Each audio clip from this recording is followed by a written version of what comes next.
les étudiants de la Bible savent que quand tu veux étudier un sujet, il faut voir la première fois qu'on en a parlé dans la Bible, la dernière fois qu'on en a parlé, et le milieu, et tu sais retrouver l'équilibre. Et quand Dieu crée l'homme, la première pensée, il n'y avait pas de péché, tout était parfait. Il dit, créons l'homme à notre image et à notre ressemblance. C'est-à-dire, le but pour lequel Dieu nous a créés, c'est d'être à son image et à sa ressemblance. Aucun animal, même si le lion est majestueux, même si le léopard est majestueux, même si tous les animaux sont majestueux, aucun animal n'a été créé à l'image de Dieu. Seul l'homme a été créé à l'image de Dieu. Et quand Dieu nous a créés à son image, c'est-à-dire que notre vie sur la terre est de faire de sorte que nous puissions le ressembler en tout et pour tout, dans tout ce que nous pouvons faire.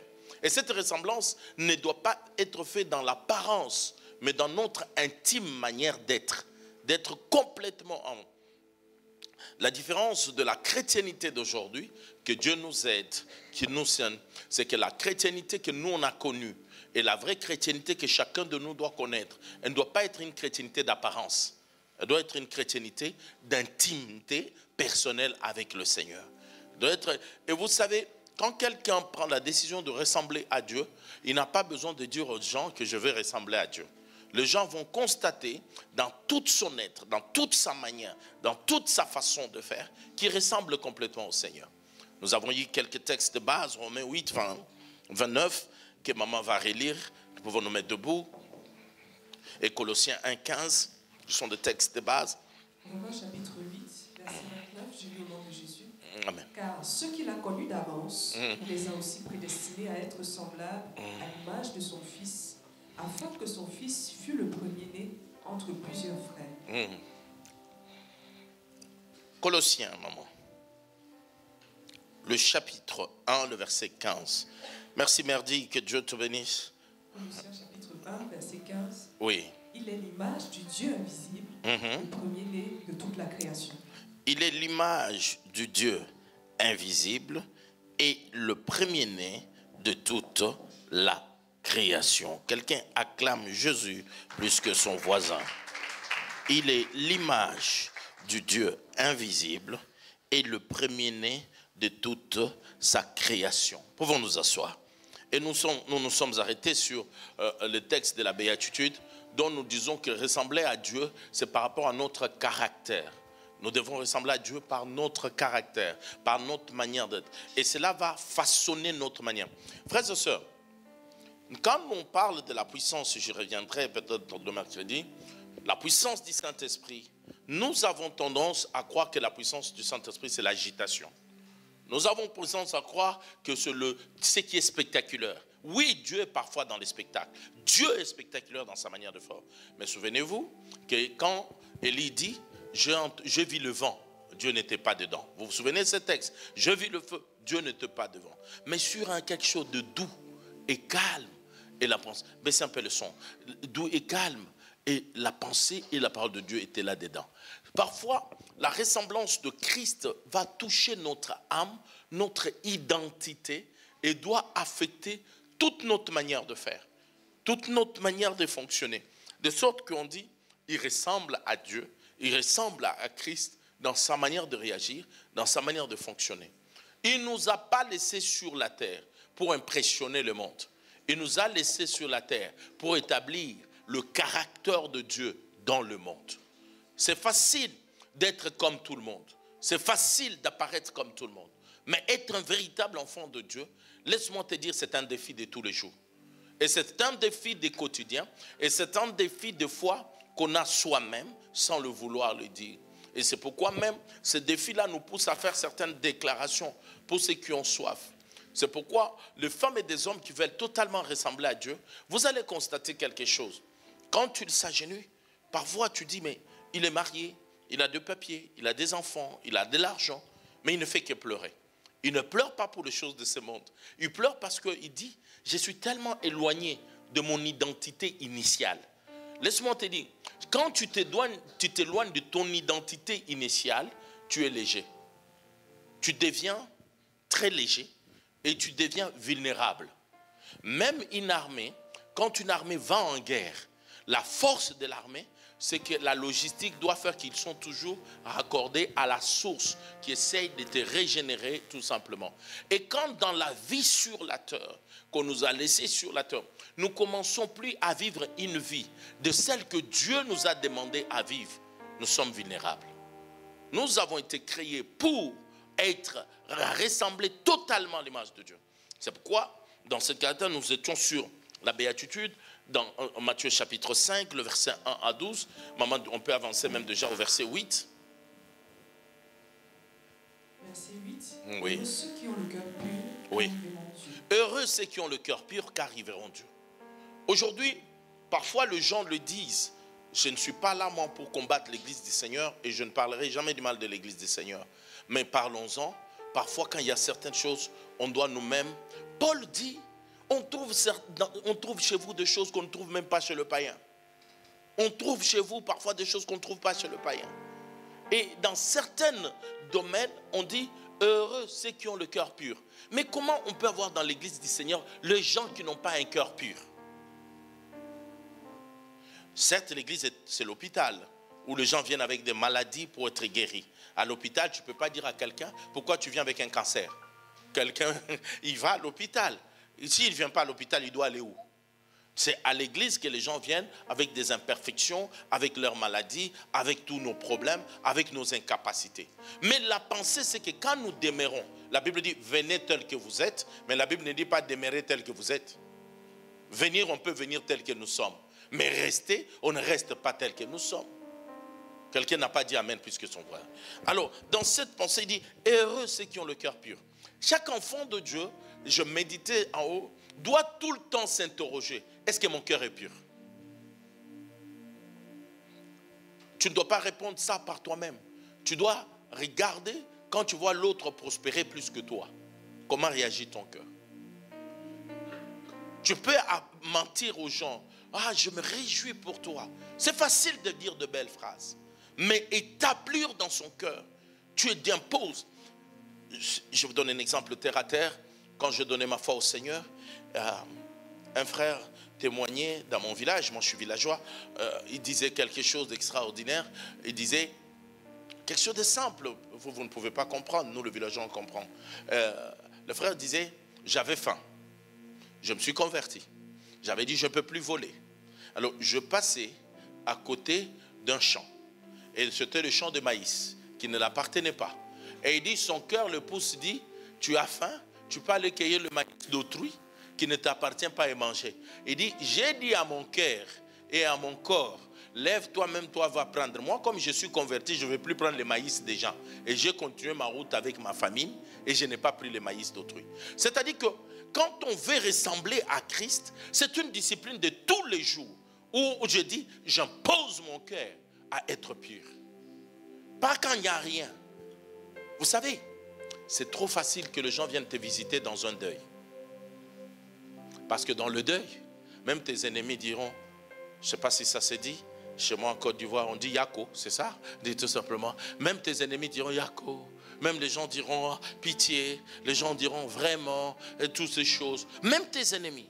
Mais te voir dans toute la gloire et que quelqu'un vient et se réjouit avec toi. Même si c'est cela. C'est ça le cœur pur. La pureté de notre cœur doit être face au bonheur de gens qui ne nous aiment pas. Même de ceux qui nous aiment. J'ouvre une parenthèse. Malheureusement, dans la vie, nous avons souvent le regard sur ceux qui ne nous aiment pas, au lieu d'avoir le regard sur ceux qui nous aiment. Si tu veux bien vivre, ne vis pas en fonction de ceux qui ne t'aiment pas. Vis en fonction de ceux qui t'aiment. Parce que ceux qui t'aiment sont toujours en plus grand nombre que ceux qui ne t'aiment pas. Mais tu vas conditionner tout ton style de vie sur ceux qui ne t'aiment pas, au lieu de conditionner tout son style de vie sur ceux qui t'aiment. Quand le cœur est pur, tu pourras avancer sur beaucoup de choses. Maman, la suite, s'il te plaît. Quand le cœur est pur, beaucoup de choses peuvent avancer. Maman, la suite, s'il te plaît. Heureux ceux qui procurent la paix, ils seront appelés fils de Dieu. Heureux ceux qui procurent la paix. On ne peut pas être appelé fils de Dieu parce qu'on chante à l'église. Je suis lévite, je suis judée, je suis Shadash, je suis champion, je suis étoile brillante. Et comme je suis étoile brillante, je suis fils de Dieu. La Bible dit que heureux ceux qui procurent la paix. Procurer la paix, c'est que chaque langage que je parle avec ma fille, il faut que quand elle sort, qu'elle transmette la paix partout. Ceux qui procurent la paix ne disent pas je procure la paix. On voit en eux la semence de la paix partout. Heureux. Et la Bible dit qu'ils sont heureux de gens qui font ça. La Bible dit ils sont heureux ceux qui font cela. Heureux. Frères et sœurs, vous savez, comme la Bible dit, on va les lire tout à l'heure. Quand on parle de fausses choses sur toi que tu n'as pas fait, oh, laisse-moi te dire, ce qui fait du bien, c'est que quand tu sais que tu ne l'as pas fait et qu'on dit mal de toi, tu as une paix extraordinaire. Et cette paix te rassure, te dira, je ne sais pas quand, mais l'Éternel me défendra. Je ne sais pas comment, mais l'Éternel va le faire. Je ne sais pas comment, l'Éternel est ma justice. Continue, maman, rapidement, avant qu'on attaque son. Verset 10. Heureux ceux qui sont persécutés pour la justice, car le royaume des cieux est à eux. Être persécuté pour la justice. Vous savez cet évangile que moi et toi nous prêchons? Laisse-moi te dire une chose. Les gens qui nous ont amené cet évangile ne l'ont pas amené dans les avions. Cet évangile ne nous a pas été amené par un avion. Cet évangile ne nous a pas été amené par un jet privé. C'est sur un fleuve de sang. Il y a des gens qui ont été persécutés. Vous savez que certains, pour la chrétienté, ils devaient vivre sous terre parce que le chrétien était tué, persécuté. Mais des gens qui ont accepté d'être persécutés à cause de l'évangile. Cet évangile que tu portes, c'est l'héritage d'un Paul. Souvenez-vous de cet enseignement de pasteur Alex, dont Paul s'est senti acculé, recherché, et il a pu encore à retourner dans son village. C'est cet évangile que nous sommes porteurs.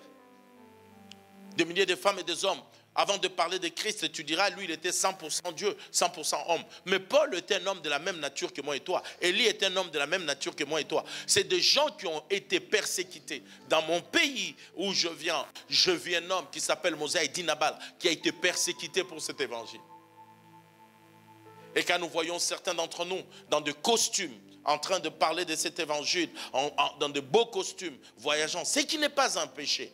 Mais il y a eu des gens qui ont porté cet évangile dans des souffrances. Il y a eu un homme qu'on appelait Kazadi Matai. Cet homme prêchait avec son vélo.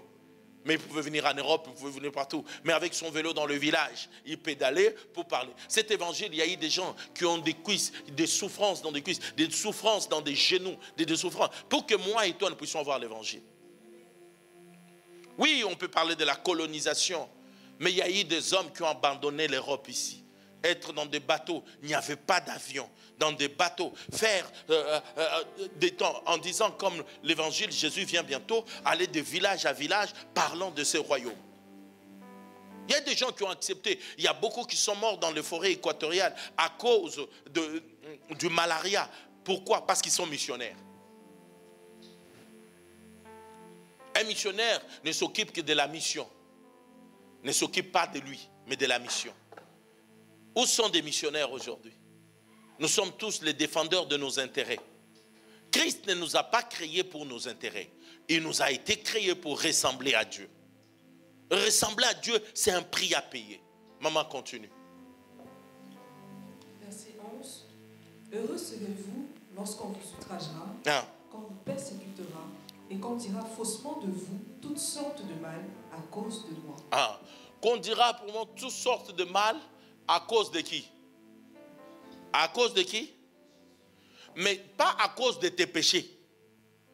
Parce qu'il y a des gens qui font du mal aux gens. Quand on parle de mal, ils disent c'est la persécution. Non. C'est la récolte de ta semence. Mange ça. Parce que ce que l'homme aura semé, il le moissonnera. Mais si tu es persécuté, la Bible dit, heureux même vous quand on dira des choses faussement. C'est-à-dire, malheureux vous quand on dira des choses vraies que vous avez faites. La persécution, c'est une chose.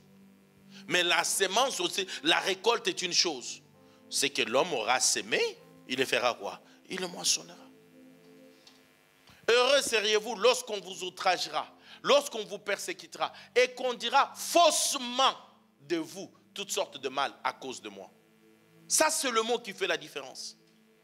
Si on dit toutes sortes de mal qui ne sont pas faux, maman, papa, frère, pasteur, docteur, évangéliste, pasteur, bishop, tribishop, laisse-moi te dire, inclinons-nous, répentons-nous et Dieu va nous sauver. Continue, maman. Verset 12. Réjouissez-vous et soyez dans l'allégresse, parce que votre récompense sera grande dans les cieux. Car c'est ainsi qu'on a persécuté les prophètes qui ont été avant vous. C'est ainsi qu'on a persécuté les prophètes qui ont été avant vous.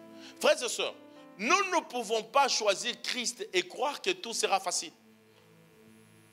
Vous savez qu'aujourd'hui, je vous dis la vérité, du haut de cette chair, on a été formé encore dernièrement à la pastorale. Il y a des choses que la France ne permet plus qu'on prêche. Quand Adam et Adam sont ensemble, on ne peut plus parler de ça. Parce qu'on doit laisser Adam et Adam ensemble, Ève et Ève ensemble. Donc je n'ai rien dit contre la France, j'ai prêché la Bible. Donc on peut être persécuté, on peut être torturé. Mais la Bible dit, réjouissez-vous parce que votre récompense sera grande quand on vous persécutera. C'est ainsi qu'on a persécuté les prophètes qui ont été avant vous. Nous voulons cet évangile de dire, Alléluia, j'ai acheté une maison. Alléluia, je fais ceci. Ce n'est pas mauvais. Mais la même évangile, les prophètes avant toi ont été persécutés. Laisse-moi parler d'Élie. Laissez-moi parler de Jérémie.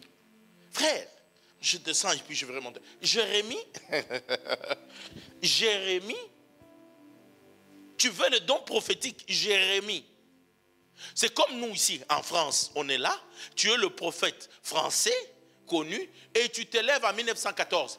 Ainsi parle l'Éternel, les Allemands vont vous dominer.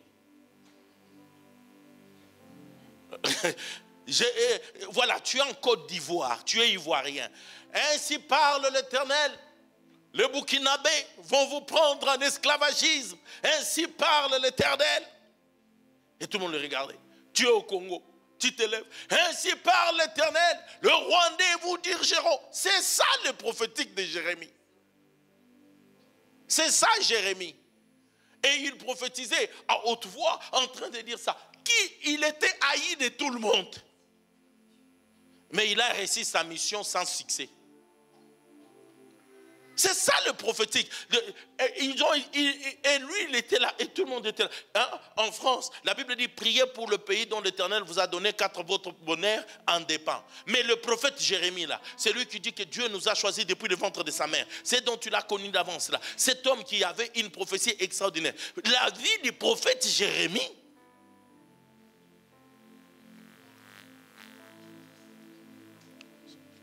Nous voulons les honneurs.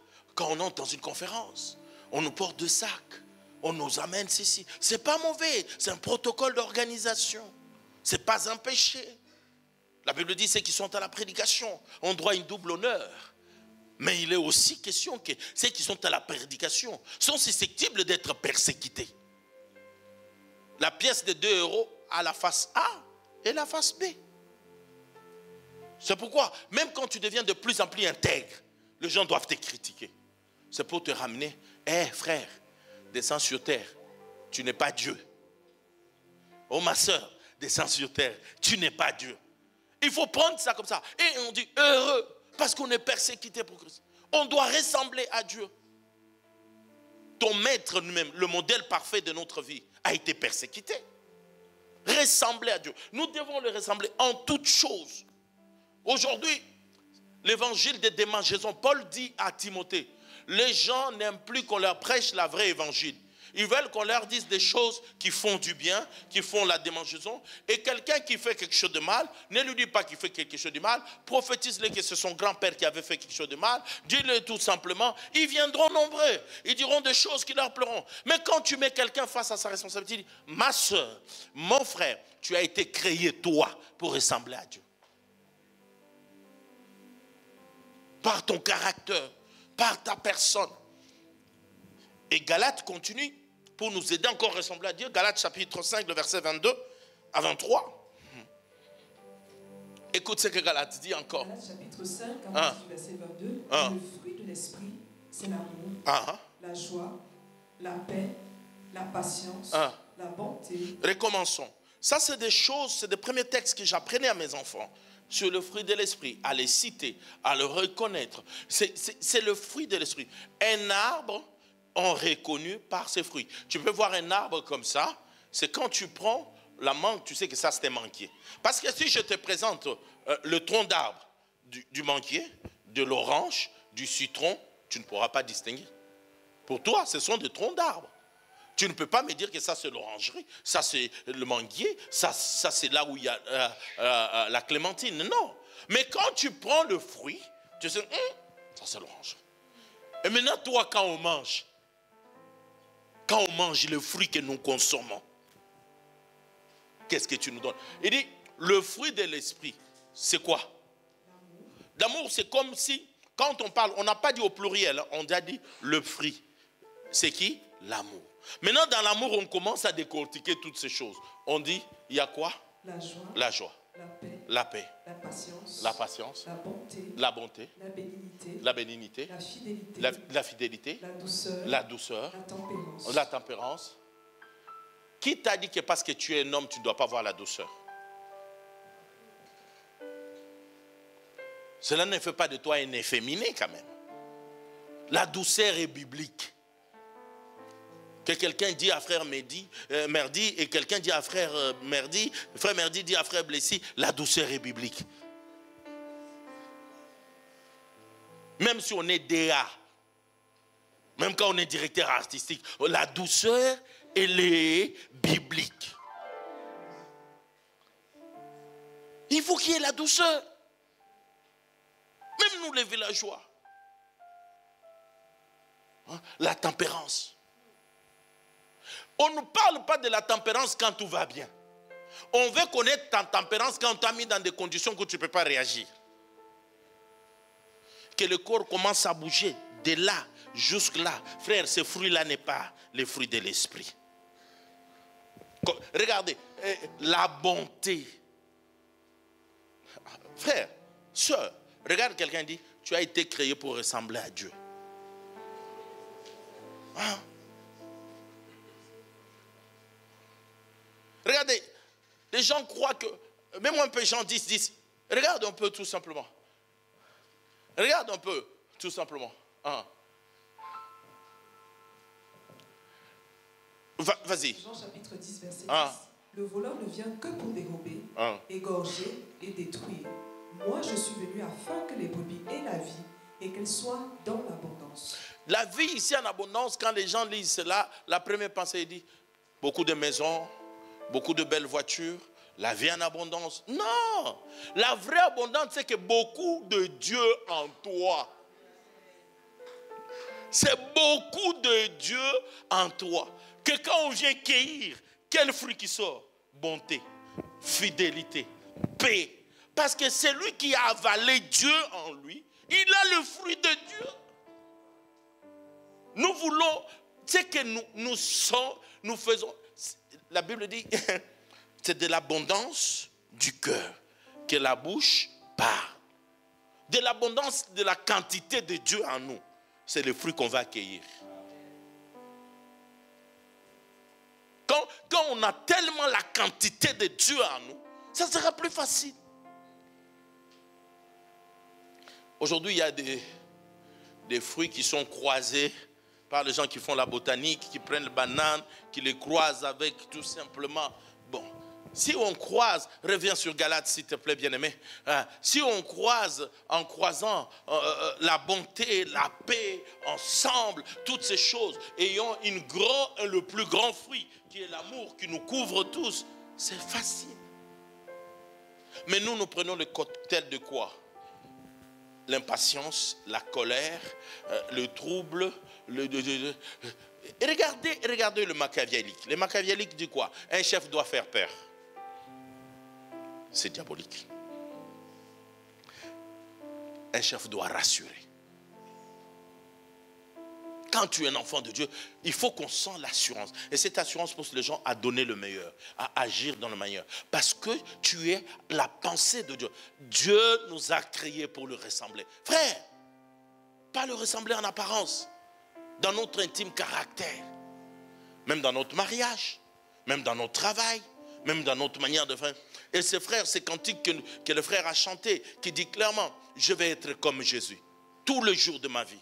Je ne veux pas être comme Jésus, seulement quand je suis à l'église. Hein?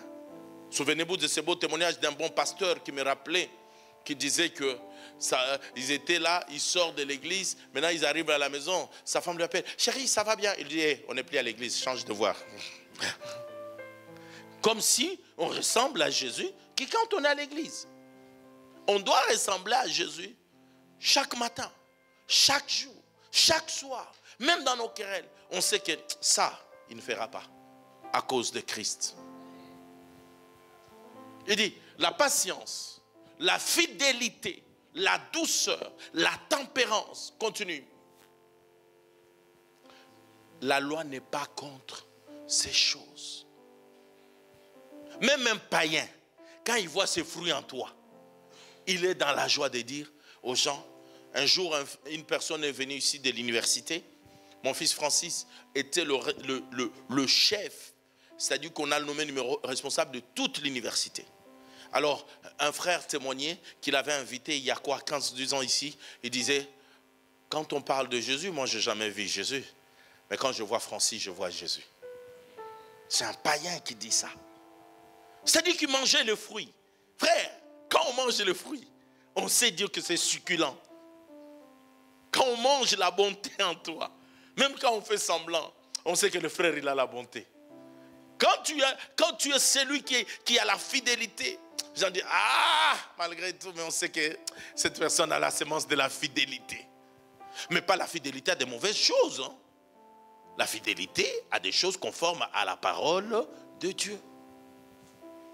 Ah, dis-le encore à 3 personnes, créez pour ressembler à Jésus, créez pour ressembler à Dieu. Non.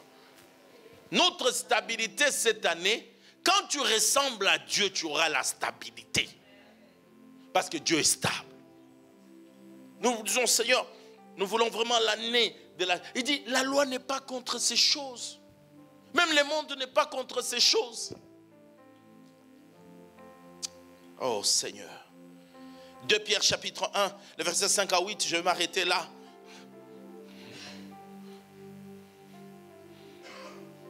Pierre chapitre 1, verset 5 à 8. À cause de cela même, faites tous vos efforts pour joindre à votre foi la vertu.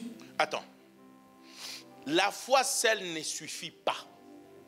Je veux que tu dises à 3 personnes, la foi seule ne suffit pas. À la foi, il faut toujours ajouter. Maman, recommence. 1, on y va? On lit ensemble avec maman. 1, 2, 3, on y va? Je dis, à cause de cela, recommence. À cause de cela même, faites tous vos efforts. Attends. On a dit faites quoi? Nous voulons la chrétienté de responsabilité. Pas la chrétienté de les démons fait, l'Esprit Saint va faire. C'est faites tous vos efforts. C'est-à-dire que toi-même, tu dois te discipliner. Dieu ne nous a pas créés comme des robots. Dieu nous a laissé le libre arbitre. C'est pourquoi la Bible dit, Dieu, que personne ne dise que j'ai été tenté au-delà de mes forces. Non, le Seigneur ne tente pas au-delà de nos forces. Il nous a laissé le libre arbitre. Il dit, à cause de cela, faites tout. Dis à ton voisin, fais tous tes efforts. Fais tous tes efforts. Pour joindre quoi? À votre foi la vertu. Ah, il y a des frères qui ont la foi, mais ils mentent. Ils mentent.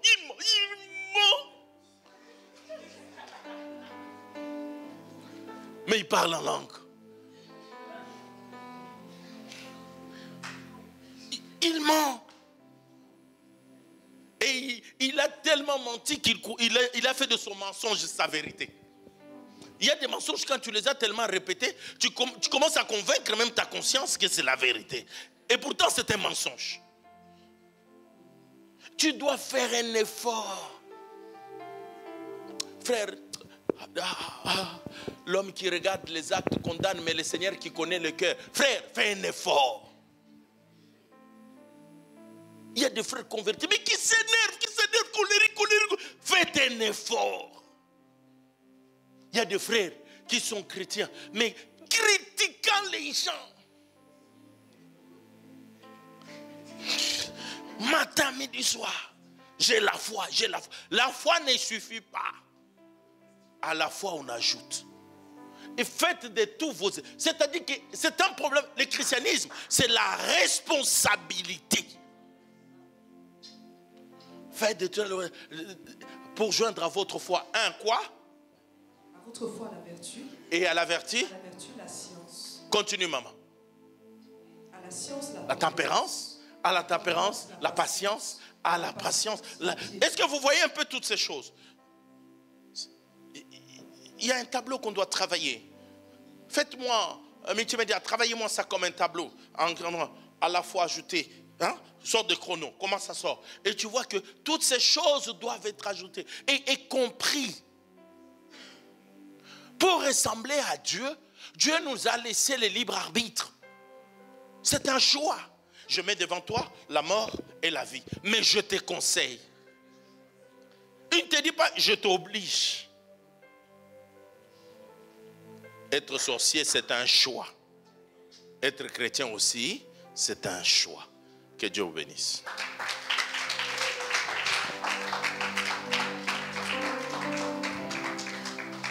Devons-nous, disons, Seigneur, pour notre Église, aide nos pères à avoir des attitudes d'enfants de Dieu, des comportements d'enfants de Dieu. Seigneur, que nous ayons cette culture d'être des véritables enfants de Dieu, en tout, pour tout et partout. Prions dans le nom de Jésus. Dieu d'Abraham, d'Isaac et de Jacob, le Dieu qui est au-dessus de tous les autres, le Seigneur qui fait ce que